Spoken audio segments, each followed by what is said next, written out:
Welcome students. In this session we are going to see the blood flow measurement.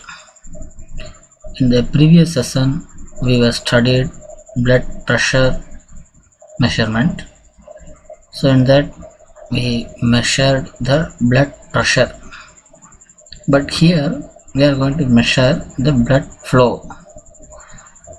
So let us enter into video.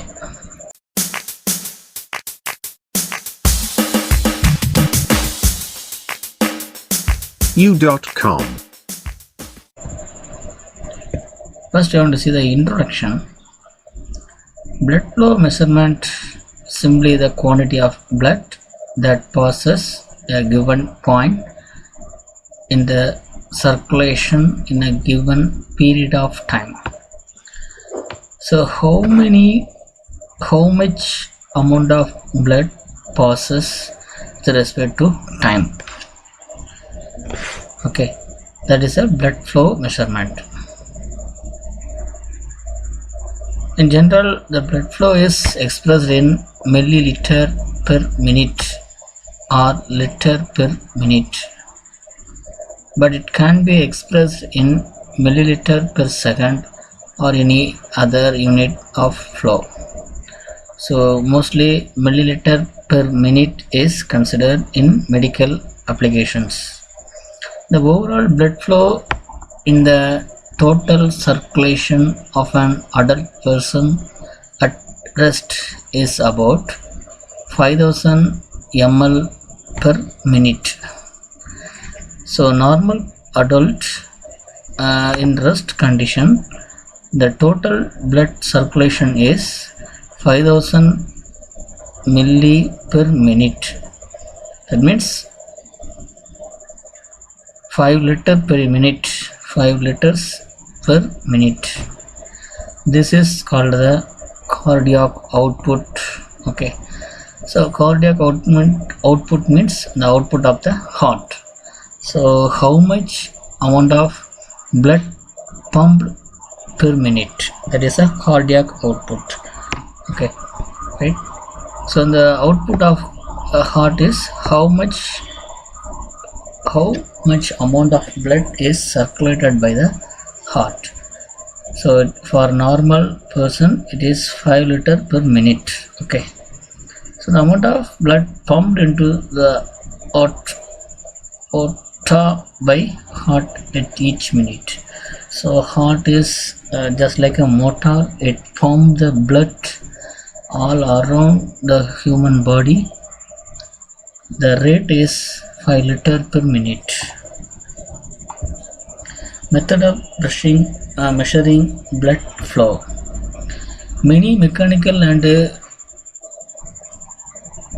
magnetic devices can be inserted in series with blood vessels, or in some instance applied the outside of the vessels to measure blood flow.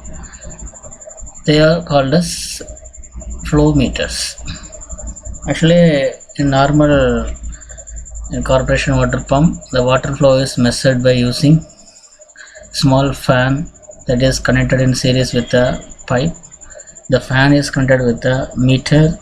So according to the water flow, the fan is rotates. Then the fan shaft is connected with the meter.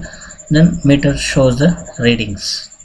This is the one of the water flow measurement.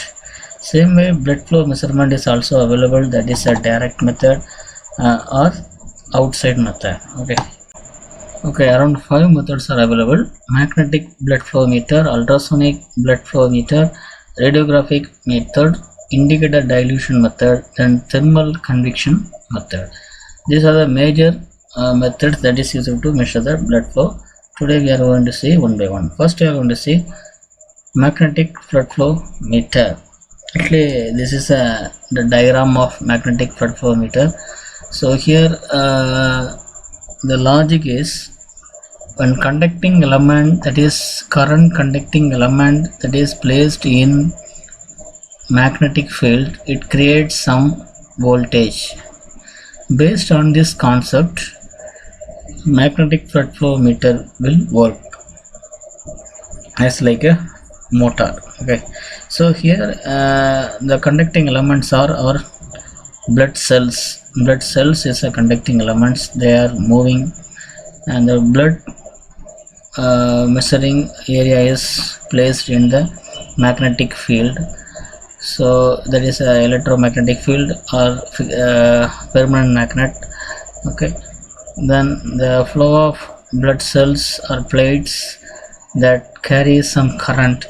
Okay, that current is absorbed by electrodes in both the sides.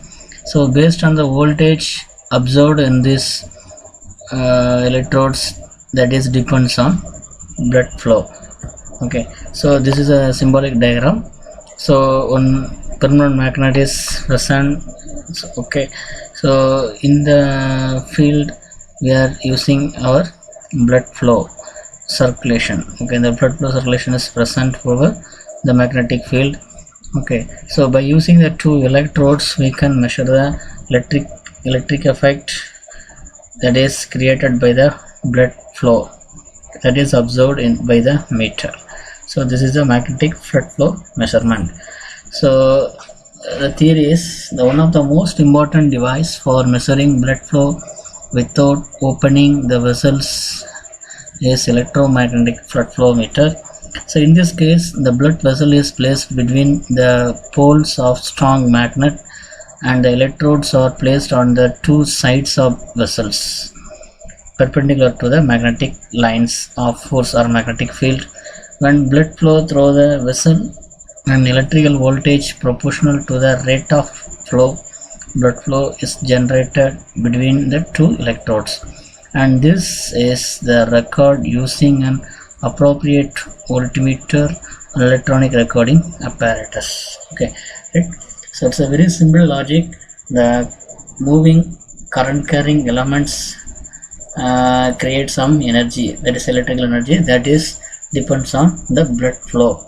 So that blood flow measurement area is placed in the magnetic field. So according to the flow, the electrical energy is generated. Okay, right. Then the working principle. So this is a block diagram of magnetic field blood flow measurement. So here we are using the electromagnet. The electromagnet is energized by an magnet current that is coming from an amplifier. The amplifier is operated by the oscillator. Then here our blood vessels is present here.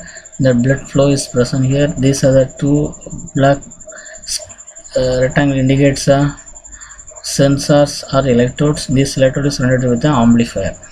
So in this electrode sense some voltage due to the blood flow in the magnetic field. Okay, that voltage is given to amplifier. The amplifier amplified the given input signal and it is given to gate. The gate control the oscillator. Okay, oscillator frequency, and it is output of the gate is given to low pass filter. The low pass filter produces the average output. Okay, that is recorded. Okay, so this is the block diagram of the magnetic blood flow measurement, how it is. So the oscillator is used to derive the magnet, and it is oscillate the control signal from the gate. The oscillator operates at the frequency between 60 Hz to 400 Hz. The gate detector makes the polarity of output signal reverse when the blood flow in reverse direction.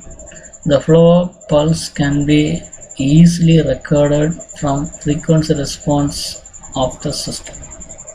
The average flow of pulses can be obtained with the help of low pass filter. Okay, right.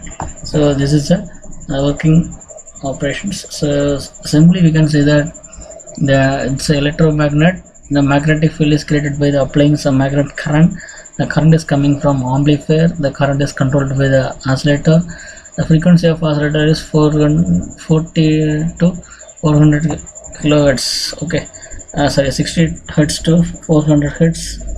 Okay, that is also given to gate.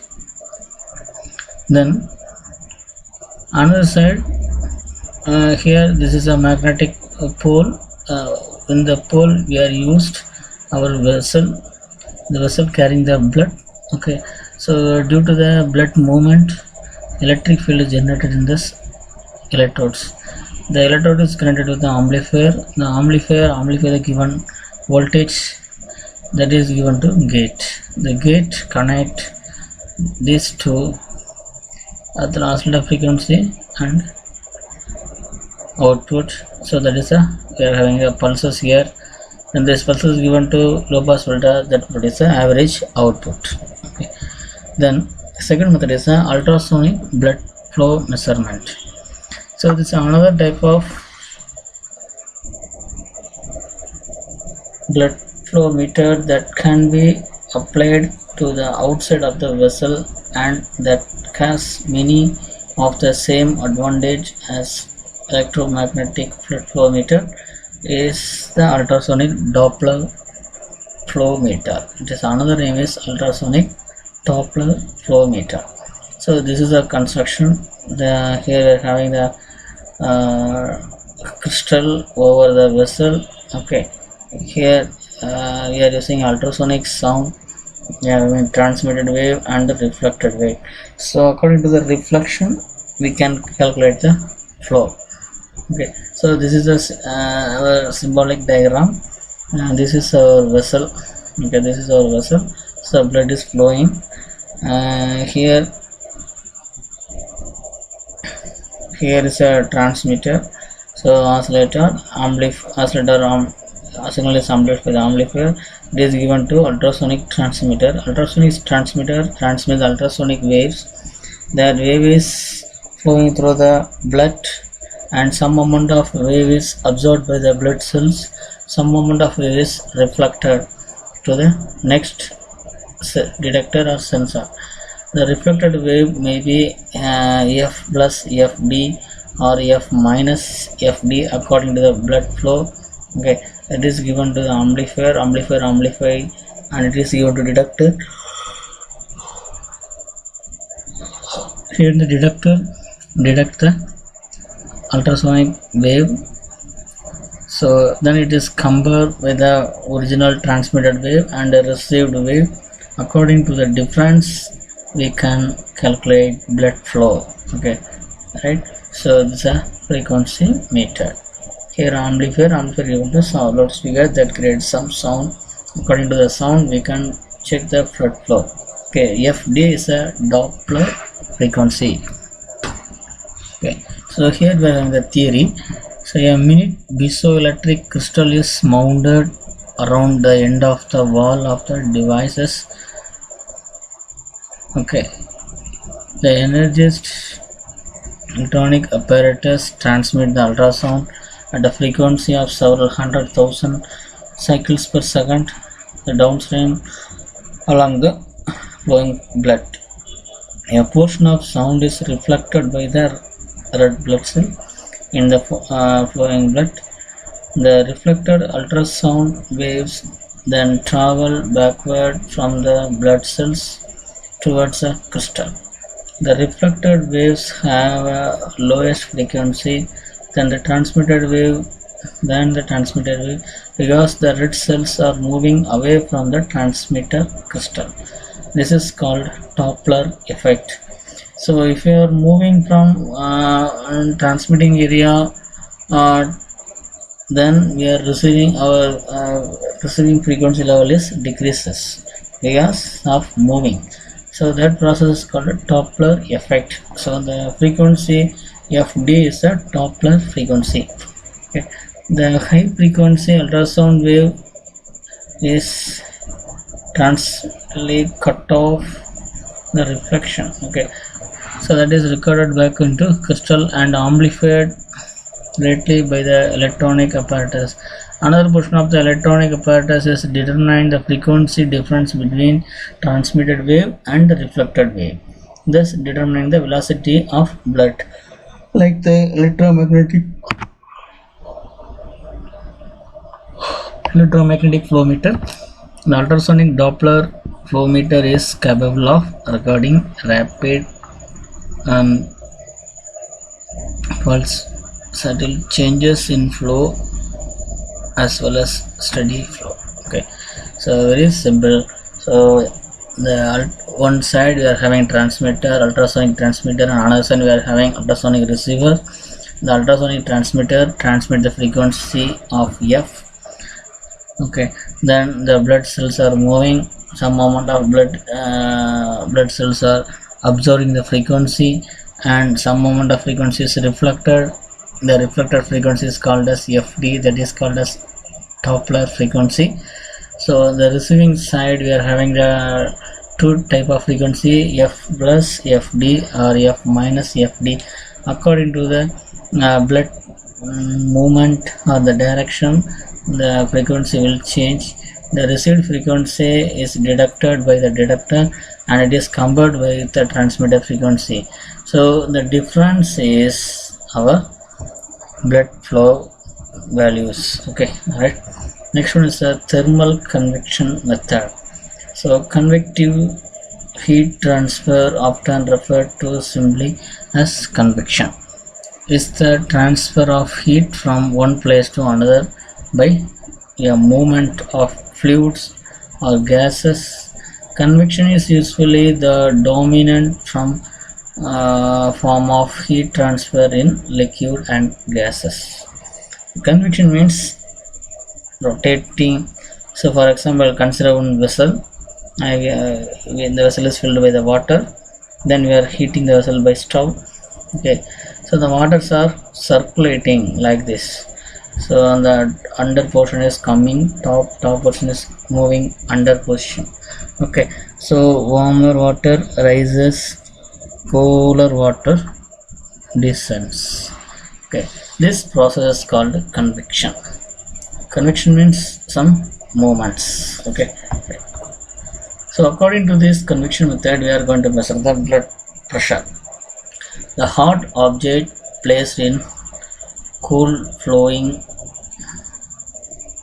things or flowing medium, the temperature is cooled by thermal convection. The heat is cooled by thermal convection method. The rate of cooling is proportional to the rate of flow of medium.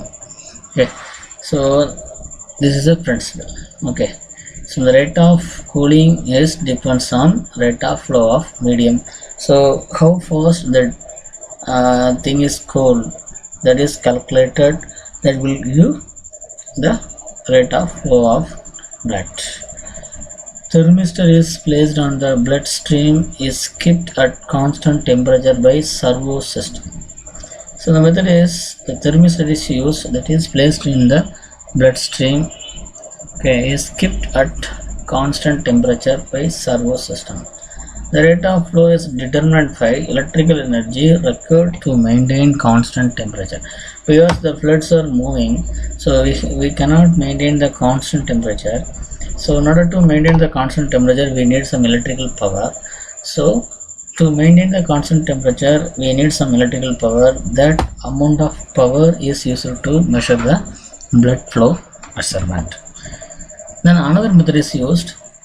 The electric heater is placed between two thermocouple, which is located by some distance. Okay, this is the position. The electric heater is placed between two thermocouple, then which is located by some distance. Blood velocity is determined by difference between upstream and downstream temperature, that is indicated by the sensor. Then the blood velocity is determined by the difference between upstream and downstream temperature.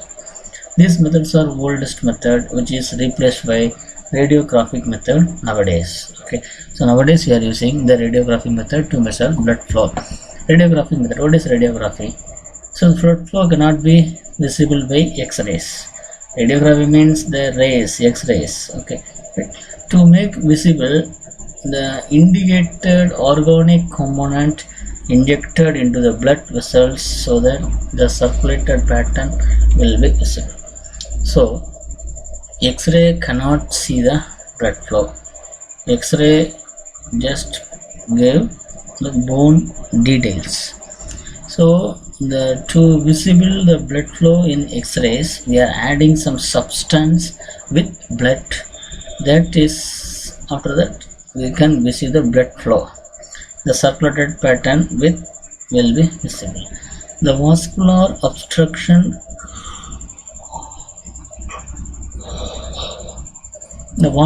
obstruction also be detected by measuring the difference in skin temperature due to improper and reduced circulation of blood. So if you are adding some substance with blood, then that substance is flowing through with blood. So we can see the things by using X-rays or radiographic method. Then that is used to detect the block the obstruction present in the vascular. So that is easily determined. Next one is the indicator dilution method. So this method uses the indicator to find the blood flow velocity. This is to determine the blood flow, not the velocity. This is to determine the blood flow only, not blood velocity. Speed. Substance having no toxic can be used as an indicator. It is mixed with the blood and its concentration can be easily determined after mixing. So some substance is mixed with the blood, and then during the time of mixing the blood is moving, so the concentration is important. The concentration can be easily determined after mixing. Indocyanine and cardiogreen are widely used indicator. Radioisotope also used for this purpose. These are the indicators dilution method. Then two type of indicator dilution method is there. One is a open circulation method, another one is a closed circulation method. First one, you are going to see the open circulation method. So this is the diagram for open circulation method. So here the blood is coming from our vessels, then that is a blood flow. Then here we are having an indicator is added with blood flow one side, another side we are having the detector and the recorder. Here initially the concentration is slowly increases. The indicator concentration is slowly increases. After some period the concentration level is maintained constant. This is the indicator dilution. Next we see the procedure. Open circulation method. In this method the assumption of blood is not standard. The indicator is dated into blood flow continuous at the beginning time t with a constant rate I gram per second. I gram per minute. To a detector measure the concentration of downstream from the injection point. The output of the detector is connected to the recorder and here at the certain time after injection. The concentration of the indicator increases and finally reaches constant value, that is C0 milligram per liter. So here the parameters are time t and injection rate, that is I. After that constant value C0. So finally we can find the blood flow by the following equation, that is rate of flow equal to I by C0 milligram per minute milligram per liter, that is a concentration of the indication dilution method. Next is a closed circulation method. Here also the same method, the blood is initially indicated added with the indicator injection, then we are having the detection. After that the blood is moving again to the recirculation. So for every recirculation the concentration is increases. So this is the first circulation, next recirculation, next recirculation, the concentration is increases. So that is a closed circulation method. Here the path is closed. This method states that when the dye or isotope is used as an indicator, The concentration does not assume a steady state. Instead of increases in steps, whether the recirculated indicator again passes the detector. This method is based on assumption that the blood is being circulated. Okay, right. So this is the closed circulation method. So in the closed circulation method and open circulation method, we are using the indicators. The indicators is not, it is maybe organic thing. This substance is only for test purpose. After the test completed, the indicators are extracted from the blood. Okay, it is removed from the body. Okay, right. So these are the way we are measuring the blood flow or blood velocity. Okay, the blood flow is used to measure the heart output. How much amount of blood is formed by the some particular time, that is called our cardiac output. Okay, right. So this session is now completed. Okay, so this is a important question, blood flow measurement. Okay, 5 different types is there, so you can write any 2 or 3 types for 13 more questions. Okay, right. Thanks for watching. Thank you.